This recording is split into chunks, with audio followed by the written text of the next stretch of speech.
పవిత్రమైన మాలేసుకున్నాను. నా ఇంట్లో వాళ్ళైతే మందు తాగరు, మాంసం ముట్టరు. ఏంటి వేళాకోళంగా ఉందా? మీరు అపార్థం చేసుకున్నారు. నేనేమన్నానంటే ఇంట్లో ఒకరు మాల వేసుకుంటే ఆ ఇంటికి చెందిన వారు ఎవరైనా మందు తాగరు, మాంసం ముట్టరు అంతే. మీరు తాగొచ్చు, మీరు తినొచ్చు. ఎస్. నన్ను చంపకురా. 5 ఏళ్లుగా మందుకు అలవాటు పడ్డ నాలిక సడన్ గా మానమంటే ఎలా? మళ్ళీ మీరు అపార్థం చేసుకున్నారు. మిమ్మల్ని తాగొద్దని లేదే, నా ఫ్యామిలీ మెంబర్స్ తాగకూడదన్నాను అంతే.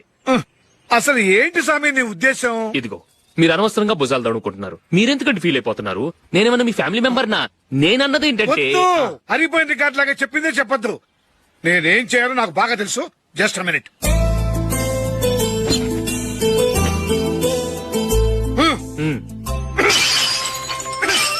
ఇప్పుడు ఓకేనా?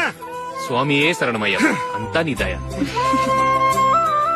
మావా స్వామియే శరణమయ్యప్ప. చాలా